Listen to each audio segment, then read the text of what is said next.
Hello and welcome to this core curriculum webinar, an introduction to the Code of Professional Ethics and Complaint Process in ACPE. My name is Brian Conley, and I am currently the chair of the Professional Ethics Commission of ACPE. This webinar will begin with a review of the ethical obligations of all ACPE members as defined in the Code of Professional Ethics. We will then follow a case study through the complaint process in ACPE. I will introduce Amanda and Robert, a fictional student and certified educator. Merriam-Webster defines ethics as a discipline dealing with what is good and bad and with moral duty and obligation. Consequently, this webinar will be dealing with right and wrong, good and bad, as well as the duty and obligations we all have to treat each other well. While the concepts of good and bad, right and wrong are conditioned by the surrounding culture and may vary from person to person, some actions so clearly violate the worth and dignity of the human person or are held across cultures in a way that makes them universal. Membership with ACPE carries with it a commitment to uphold the highest of ethical standards. We will review those standards together in the next few slides. In addition to upholding the standards, ACPE membership also carries with it an obligation for truth-telling. That is, self-reporting any violation of standards to ACPE. This may be as simple as following the reporting procedure outlined in Standard 308.8.1 in the rare instances that students will not receive their final evaluations within 45 days, or as serious as reporting a criminal charge or complaint filed against you in another context. Complaints, reports of unethical behavior or felonious conduct must be reported to the Executive Director of ACPE promptly, using the Accountability for Ethical Conduct Policy form. For example, if a certified educator presides at a worship service on the weekends at a local church and a parishioner files a complaint with that denomination, the certified educator is required to submit the accountability form. If the certified educator is charged with a felony, the certified educator is required to submit the accountability form. All ACPE members are required to submit the accountability for ethical conduct policy form annually, even if no complaint or criminal charges have been filed against that member. This form is due at the same time as annual dues are paid. As professionals who uphold the highest of ethical standards, we have a duty to hold one another accountable to these high standards. Therefore, if we are aware of an alleged felony, a civil action, or a member receiving discipline in another context that would impinge on one's ability to function as a certified educator, or would undermine one's credibility as a certified educator, we have a duty to report that concern so that a review of accreditation, certification, or an ethics review may be initiated. For example, we may hear from a student that their evaluation was late and that the certified educator used coercion or threats to force the student to sign the evaluation with a falsified date so that it appeared to have been completed within 45 days. We may become aware that a certified educator is taking part in a plan to collect fraudulent insurance claims or falsified Medicaid claims. We may become aware that a certified educator candidate who is paying someone else to write the theory presentation as a part of that candidate's certification process. In these cases, we have a responsibility to invoke an accreditation, certification, or ethics process. The 6 standards and the 101 standards related to ACPE members' relationship to those served. The 6 standards included in the 101 standards related to ACPE members' relationship to those served. There are no hard and fast rules for all places, all times, and all people. These standards require an attentiveness to the impact of our words and actions on others. Good intent is not sufficient. We must adopt a stance of cultural humility in which we are willing to engage in a process of self-criticism and self-reflection that help us move beyond our biases. These standards require ACPE members to respect the worth and dignity of those served and to avoid discrimination or exploitation. For example, many CPE centers have physically and emotionally demanding requirements, such as on-calls that might include busy overnights.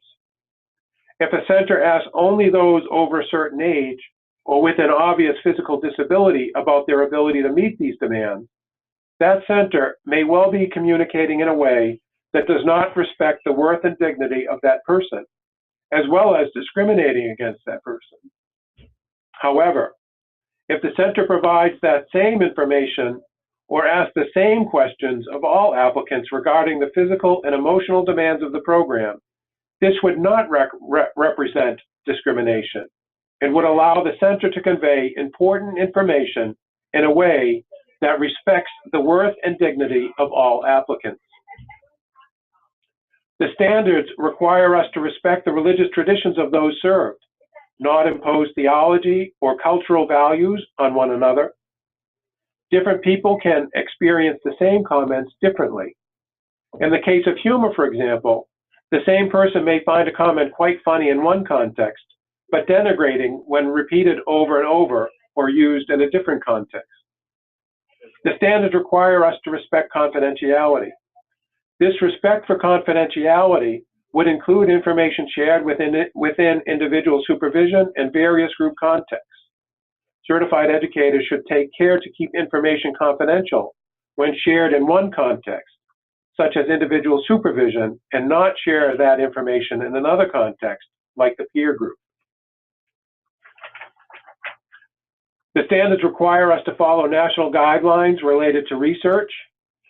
As spiritual care continues to engage in research to provide evidence-based care to those we serve, an awareness of standards for designing and carrying out research studies will become increasingly important. The 4 standards included in the 102 standards define an ACPE member responsibilities in relationship to other groups, including one's own faith group, one's employer, governmental organizations, or other community organizations. ACPE members are required to maintain good standing in one's own faith group. We also have an obligation to maintain professional relationships with other persons in the organizations, institutions, and communities where we practice. Finally, this standard requires us to avoid overstating the qualifications either directly or by implication, the qualifications we hold. For example, I was a member of a committee some years ago in which the members consistently listed me as Reverend Doctor. Since I have neither an MD or a PhD, this designation was incorrect. It took several attempts to correct the record, but I had an ethical responsibility to make these corrections.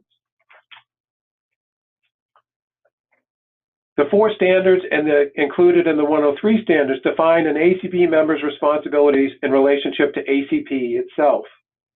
ACPE certified educators have a responsibility to complete at least 50 hours of continuing education each year. In addition, we have an obligation to show concern for ACPE as an organization by taking part in meetings, voting in elections, and showing a general concern for the organization.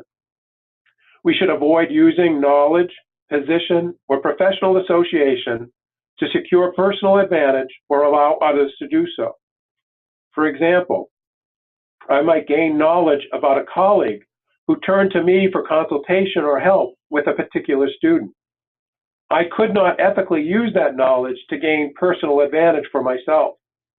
For example, I could not alert the certified educator's boss to the struggle that individual described in order to undermine the educator so that I could secure that person's job for myself. Or I could not use the information to try to convince a prospective student to choose my center over another person's center. For example, talk with John Smith if you want to know what sort of supervisor Sally is. We cannot speak for ACPE unless authorized to do so by the organization. Comments to the press, posts to social media, or public speeches that suggest ACPE as an organization supports or opposes a particular piece of legislation would be examples of speaking for ACPE without authorization. Where the 101 standards require us to respect the worth and dignity of those served to avoid any exploitation of those individuals, the two standards under the 104 standards hold us to very similar standards in relationship to our colleagues. In a year when silence breakers have been named Time Magazine's Person of the Year, awareness of the pervasiveness of sexual harassment in the workplace has grown greatly across a wide spectrum of the population. ACPE holds its memberships to a very high standard to avoid such exploitation and harassment. These standards hold us to high standards to avoid disparagement. We can subtly disparage colleagues in other CPE centers in a myriad of ways. For example, we might tell a prospective student committed to social justice not to enroll in the program at the hospital across town because they only serve rich people, rather than saying 70% of this hospital's population falls below the poverty line. If you want direct access to the poor, you will get it here. We might comment on a supervisor's methodology. No one uses that methodology anymore. It is way out of date. I use a cutting-edge methodology. And the 5 standards under the 105 standards address our business relationships. ACPE members are expected to carry out administrative relationships in a timely manner. When we do not process invoices, get required orientation forms to students, or arrange for interdisciplinary didactics in a timely manner, we unnecessarily add stress to the lives of those we encounter. We are called to use the funds in our care for their intended purpose and to steward them well. For example, let's say I have a $10,000 surplus in my budget during a particular fiscal year because I had a vacant position for a part of the year. If I hire a chaplain colleague in a consultant role to complete some of the responsibilities belonging to the departed chaplain, however, I could not engage that same person under false pretenses, such as not requiring the colleague to complete the task commensurate with the $10,000 fee, or engage that person because they really need the money, or take a kickback from this colleague for employing them as a consultant. That is, the center pays the person $10,000 and the person pays me a certain percentage of that sum. Likewise, if a donor contributes money for a particular cause, or I receive a grant to fund a residence position at the hospital, for example, I cannot use that money for another purpose if I choose not to offer a residency this year, unless I first receive permission from the donor to use the funds for a different purpose. Previously, I used the example of telling a prospective student about the physical and emotional demands of the program. The center owes a student a clear understanding of the expectations of the program. For example, 2 centers may require a 24-hour overnight on-call shift. One center may expect the student to sleep through the night on most of those shifts. Another center may expect the student will field 4 or 5 calls on an average night. Also, expectations involving written work may vary from center to center. Some students expect that written work will only be done at home, off hours, while the other center may allow students to work on written work once patient care responsibilities have been met. It is important for these centers to communicate these expectations clearly to the student. It is also important that the latter center meet the requirements for supervised clinical practice and ministry. The next several slides will introduce a case study that follows a student, Amanda, through a unit of CPE with Robert, a certified educator. These cases will allow us to follow a violation of the standards through the complaint process. The case of Amanda and Robert. Robert sighs wearily as he pauses over an application for the summer CPE program.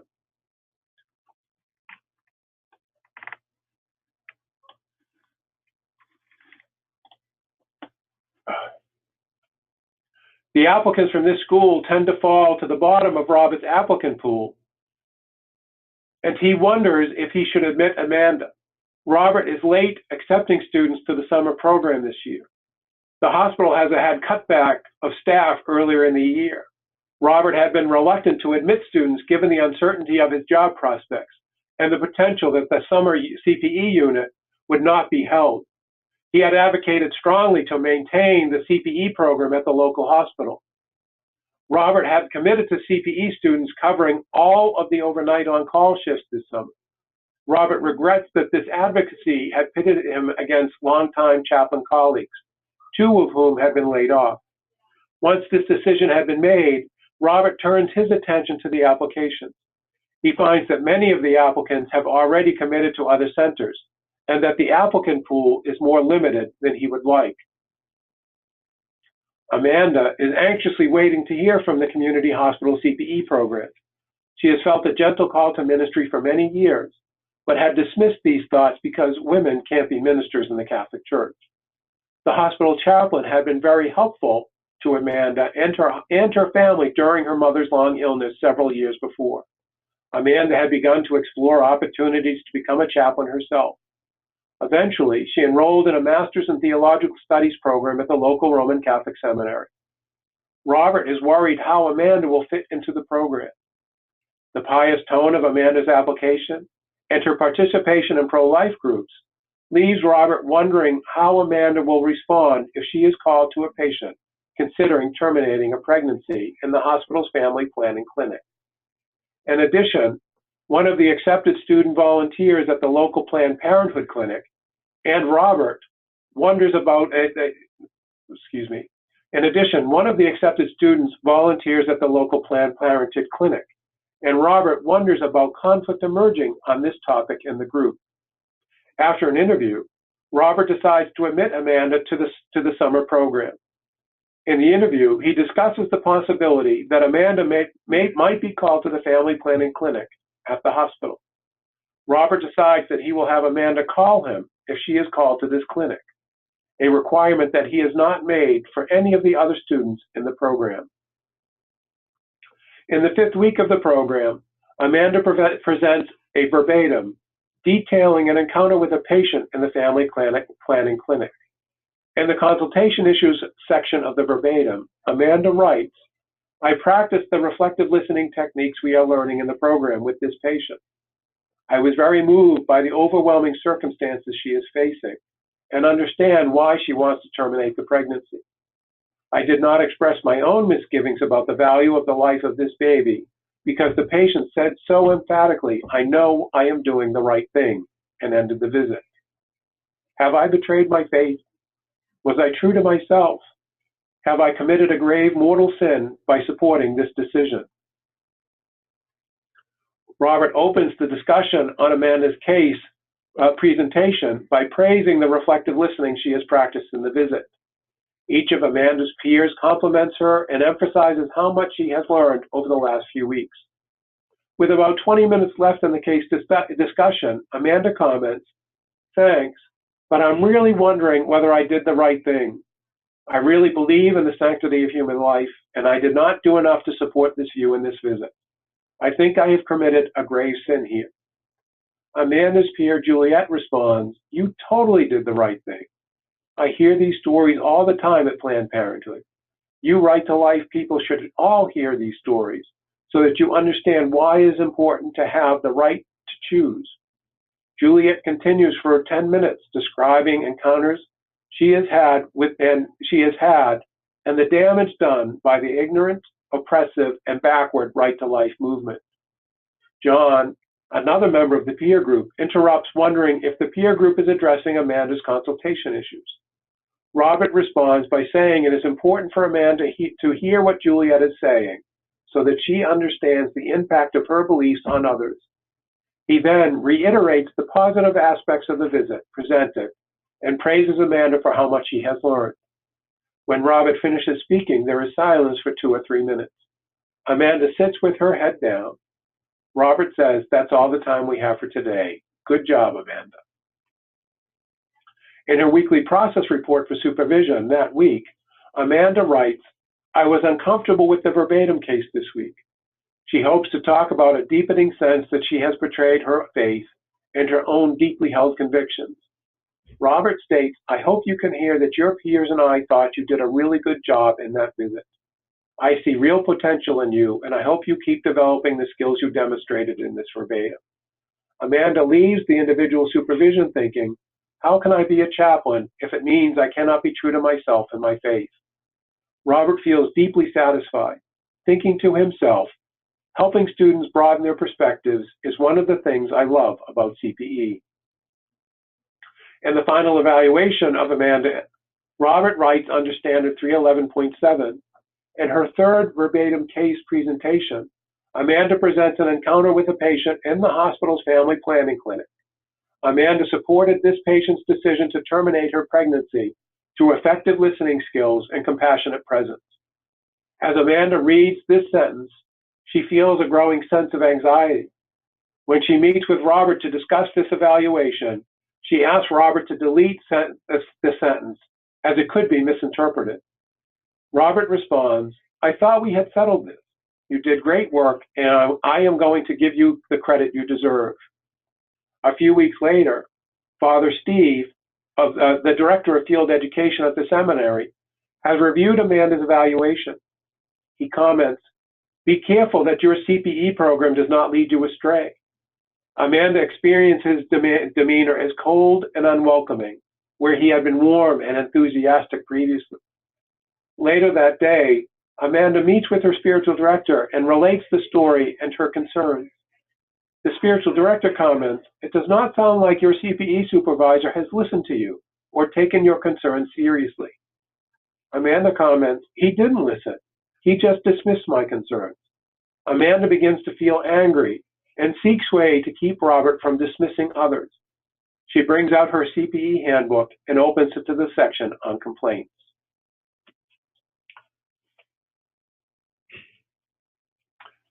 The Association for Clinical Pastoral Education and the Association of Professional Chaplains share a joint ethics complaint process. The flow sheet on this page begins with an informal local process. In keeping with the values of collegiality and mutual respect, both organizations seek to foster. Both organizations encourage parties involved in a dispute to resolve their differences in an informal, face-to-face setting. If the parties are not able to resolve their differences in this informal setting, each accredited center has a formal local process for resolving complaints. Typically, this process will involve directing the complaint in writing to another party within the CPE center, the chair of the local professional advisory group, or the administrative direct report of the supervisor, such as the director of patient care services or the chief nursing officer. If the formal local process does not resolve the differences, then the complainant directs the complaint to the executive director of the ACPE, who then begins the complaint process by forming an initial review panel, typically consisting of the executive director of one organization and the ethics chair of the other organization, as well as an ethics consultant engaged by ACPE. Amanda begins the process by requesting an informal local process. She asks Margaret, the director of spiritual care, to mediate a meeting with Robert to change the evaluation by eliminating the sentence in outcome 311.7. Margaret convenes a meeting with both Robert and Amanda to discuss the evaluation. Amanda relates her experience with Father Steve and again expresses her concern that the evaluation will be misinterpreted. Robert remains adamant that there is no need to change the evaluation because it is accurate and complementary. It is not my problem how narrow-minded people who cannot think for themselves will misinterpret what I say. Margaret decides to support Robert and denies Amanda's request that the final evaluation section related to Standard 311.7 be rewritten. Amanda files a formal written complaint with the chair of the professional advisory group, as detailed in the formal local process. The chair consults with Margaret and Robert. He also decides not to require Robert to rewrite the evaluation.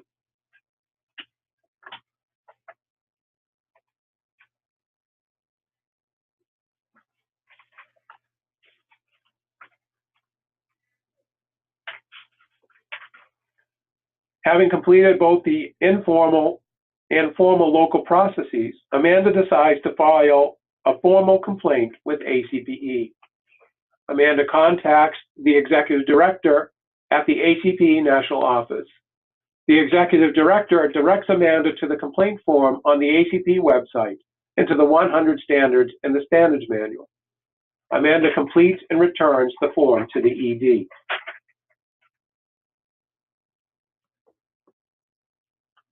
The ACPE complaint process requires the complainant to name an individual that the ACPE has jurisdiction over and the specific standards in effect at the time of the alleged violation that were of the alleged violations of the standards that were violated. As Amanda begins to complete the complaint form, she identifies 3 standards. When the ED receives the written complaint, the executive director convenes an initial review panel consisting of the APC executive director, the chair of the ACPE Ethics Commission, and the ethics consultant used by the ACPE. For this case, the APC executive director and the ACPE professional ethics chair will serve as executive director and ethics process chair respectively throughout the process.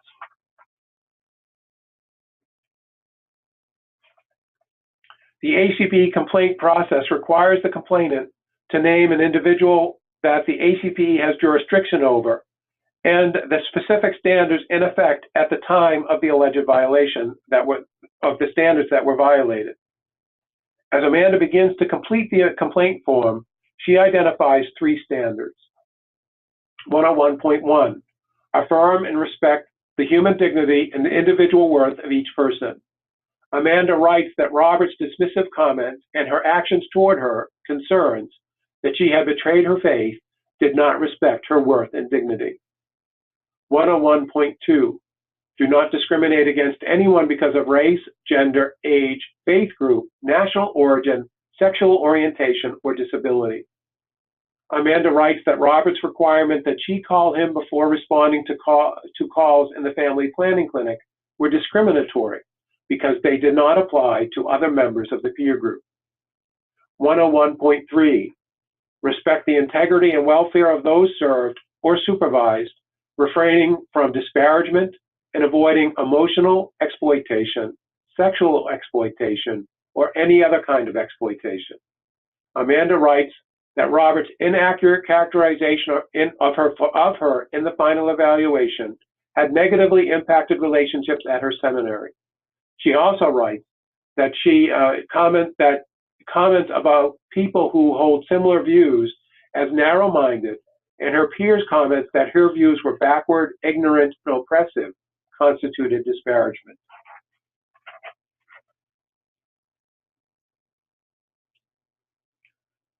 Once the executive director receives the complaint form, the executive director convenes an initial review panel. The initial review panel is responsible for ensuring that the ACPE has jurisdiction over the complaint. Jurisdiction is determined by answering these 4 questions. Is the respondent a member of ACPE or APC? Are the circumstances alleged within the complaint within the purview of the association standards? Are the time limits for filing met, or are any exceptions applicable? If the alleged conduct were proven, would it violate the standards of ACPE or APC? The answer to all 4 questions in this case is yes. Having determined that the ACPE has jurisdiction over the complaint, the executive director sends the complaint to Robert, asking for a response within 30 days. If Robert does not respond within 30 days, he may be considered in default. The process can continue without Robert's response and negates Robert's right to appeal any findings or sanctions in this case. In this case, Robert submits his response to the ethics panel. Robert's response to the complaint includes the following. From my perspective, my actions with regard to Amanda's ministry as related to in her complaint were the opposite of disparagement. I repeatedly said that Amanda did an excellent job in the patient encounter she related in her verbatim case study. I would hope Amanda would be proud of all she learned this unit, and that is why I included this incident in her final evaluation, to give her credit for a job well done. The director and I met with Amanda for several hours to discuss the evaluation and tried to help her take pride in the work she did. The disparagement is coming from those people at the seminary. Backward, ignorant, and oppressive were not my words. They came from one of Amanda's peers. We can all see that they accurately describe them. The resolution to this case should be immediate dismissal. Having received Robert's response, the initial review panel reconvenes to decide how to proceed with this case. The panel could demand there is no cause to proceed or go straight to sanctions. Neither of these options relate to this case. If accreditation or certification violations occurred, the panel may make a referral to those commissions. The initial review panel can also name additional standards that may have been violated given the nature of the complaint. Mediation is an option offered to the parties. Finally, the initial review panel can begin the investigative phase by appointing up to 3 investigators who have received training through the Professional Ethics Commission for this work. Although mediation is offered, both Amanda and Robert decline the option, and the initial review panel chooses to open the investigation by appointing 2 trained investigators. The investigators contact both Amanda and Robert to schedule time for an interview to occur by telephone. This process seeks to be conversational rather than confrontational. Cooperation and courtesy are expected from the investigators and all parties involved. The investigators' role is information gathering. They are gathering the information that will allow the hearing panel to determine facts on which a decision will be made as to whether or not a violation of the Code of Ethics has occurred. Neither party has a burden of proof. Amanda and Robert will have both supplied a list of witnesses they would like the investigators to interview. The investigators are not required to interview every person that Amanda or Robert requests to be interviewed, nor are they required to inform Amanda or Robert whom they have interviewed or what material they have collected.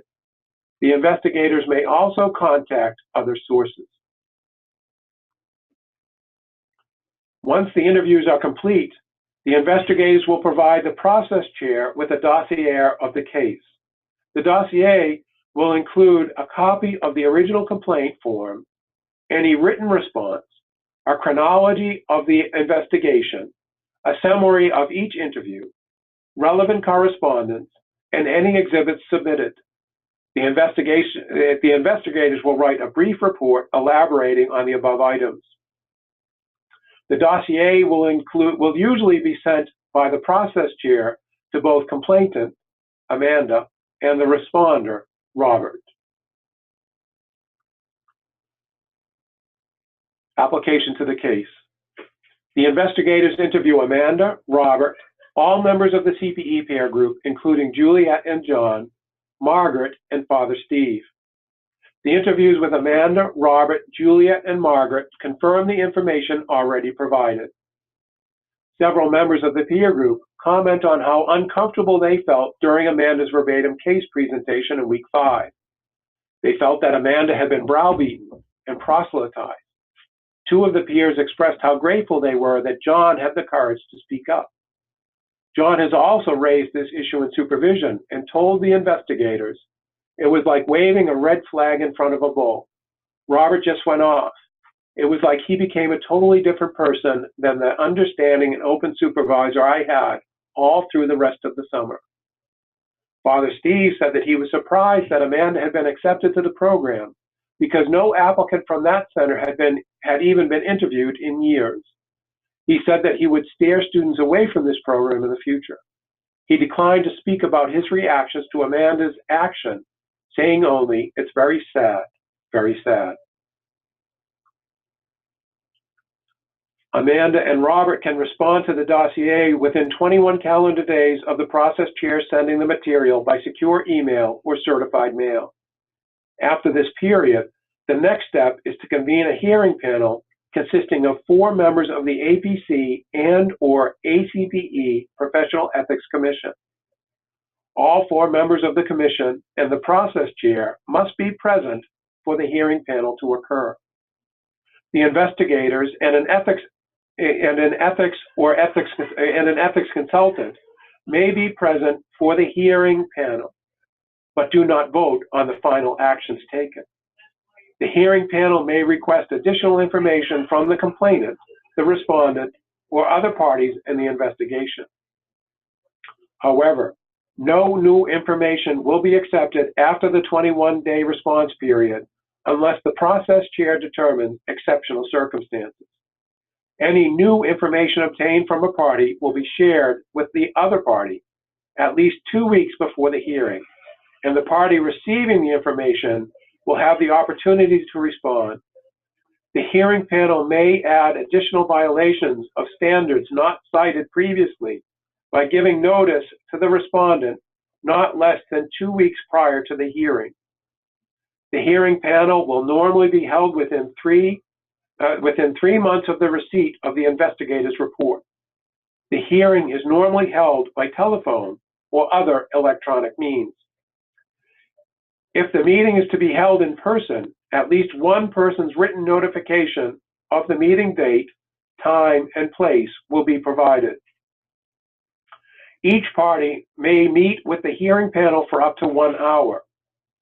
If the meeting is held electronically, 2 weeks' notice is required.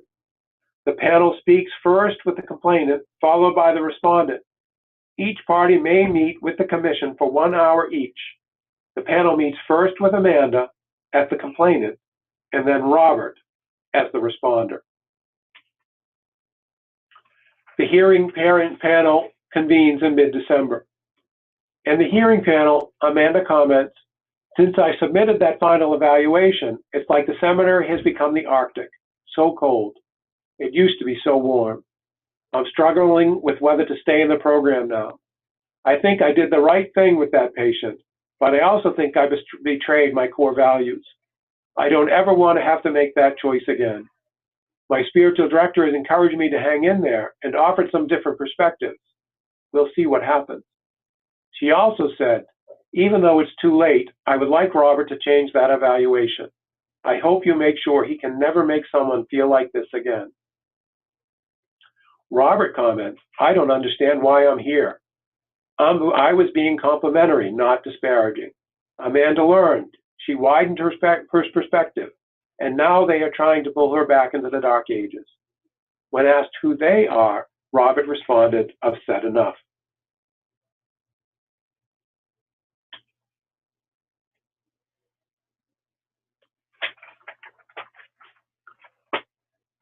Once the hearing panel has heard both sides, the first decision they make is whether or not a violation occurred. They consider 3 options. No violation occurred. No violation occurred, but the panel has concerns about the respondent's practice, or a violation did occur. The panel uses a standard of the preponderance of evidence. That is, whether it is more likely than not that a violation occurred.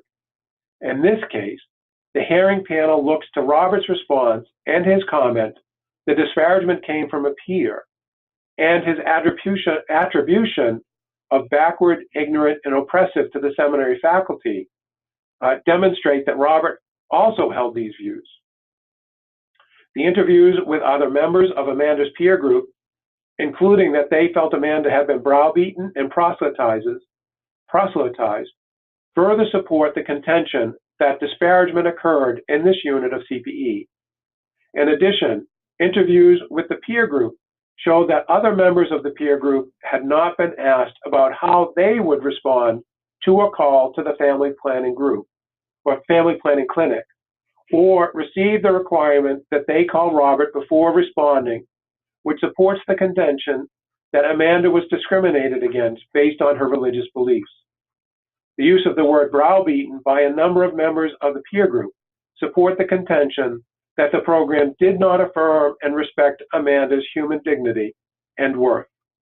Consequently, the 3 standards named by Amanda in her complaint were violated, and the hearing panel now moves to the sanction phase of their deliberations. In considering sanctions, the hearing panel can impose the following sanctions: admonishment, reprimand, probation, suspension, and recommendation of withdrawal of certification. Admonishment. The hearing panel finds that the member did violate the code, acknowledges the violation, and that the education regarding appropriate ethical conduct is proportionally sufficient to the violation and will ensure future compliance with the Code of Ethics. The hearing panel does not choose admonishment because they have not heard Robert acknowledge the violation. In fact, Robert continues to describe his actions as complimentary and giving credit for a job well done. Robert describes his actions in this way in both his written response and to the complaint and during the hearing panel interview. The hearing panel next considers reprimand as a sanction. The ethics manual defines reprimand as a serious rebuke of the member. It is based upon an assessment that the member has accepted full responsibility for the violation, articulates and understands the consequences of the violation, and that the reprimand is proportionally sufficient to the violation and is adequate to ensure future compliance with the Code of Ethics. It may include increased supervision or other stipulations for continued practice and membership as recommended by the hearing panel. As with their consideration for admonishment, the panel does not have the evidence that Robert has accepted full responsibility for the violation or that he understands the consequences of the violation, specifically the experience of isolation and alienation that Amanda has felt since she first presented the verbatim case study. The hearing panel next considers probation as a sanction. The ethics manual defines probation as follows. Probation. It is unclear whether the member fully understands, can articulate empathically, and accept responsibility for the violation and its consequences. For a designated period of time, the member will follow specific instructions under the direction of the process chair or designee. Before the member is restored to full status, the member will meet all the terms imposed by the hearing panel and appear before it to demonstrate fulfillment of the terms to its satisfaction. The hearing panel spends much of their deliberation time in discussing whether Robert meets. It is unclear whether the member fully understands, can articulate empathically, and accept responsibility for the violation, or the more stringent wording in the next sanction. They consider the interviews with Amanda's peer group, many of whom describe the actions as out of character for Robert and an anomaly. This evidence that the behavior is not the norm for Robert leads the hearing panel to conclude that probation is the appropriate sanction. They next discuss the terms of the probation. They decide that the probation will last 12 months with a progress review at 6 months. They choose to require that Robert begin supervision with another ACPE certified educator for the next 12 months. They require that Robert rewrite Amanda's evaluation to remove any suggestion that she supported the decision of the patient in the verbatim presented in week 5. They require Robert to read material on empathy. They require that Robert write a 2-page essay drawing on his reading that demonstrates an empathic understanding of Amanda's position to be submitted at the 6-month review or at the conclusion of the probation. The hearing panel considers suspension as a sanction. The Professional Ethics Manual defines suspension as the hearing panel finds that the member does not understand and or accept responsibility nor appreciate the serious nature and or consequences of the violation. Removal of certification and or membership is not disproportionate to the violation. Either or both are removed until a specifically identified problem or condition is addressed to the satisfaction of the Professional Ethics Commission in conjunction with the Certification Commission of the Respondents Association. The member will meet both commissions or their designees to demonstrate compliance to their satisfaction before the suspension is recommended lifted. Sanctions 2 to 4 may include the provision that for a specified period of time, the supervisor may not serve on a regional or national committees, commissions, the board, and/or other ACPE, APC leadership roles.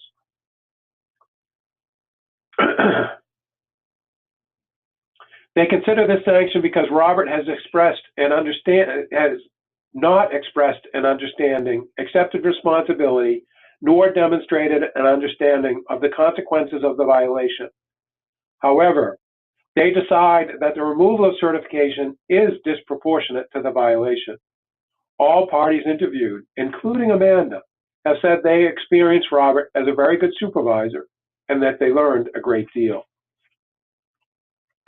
The most serious sanction the hearing panel could consider is a recommendation to withdraw certification or membership. This recommendation is made to the board because the hearing panel does not have the authority to remove certification or membership. The Professional Ethics Manual defines this recommendation as recommendation for withdrawal of certification and/or membership. In the hearing panel's judgment, the member demonstrates an essential lack of professional knowledge, procedures, character, or conduct consistent with membership in ACPE. This recommendation may also represent the judgment of the hearing panel that the member's action constitutes a threat to the well-being of the member, the association, or the public. There is no evidence that Robert demonstrates any such lack of professional knowledge, procedures, character, or conduct. There is no evidence that he constitutes a threat to the well-being of any member, ACPE, or the public. Both Amanda and Robert are informed of the decision. In addition, the ACPE Executive Director, President, and President-elect are informed of the decision. Normally, this notification is sent by secure email. Both parties are informed that they have a right to appeal the decision, and the limited grounds for appeal are stated. If the sanction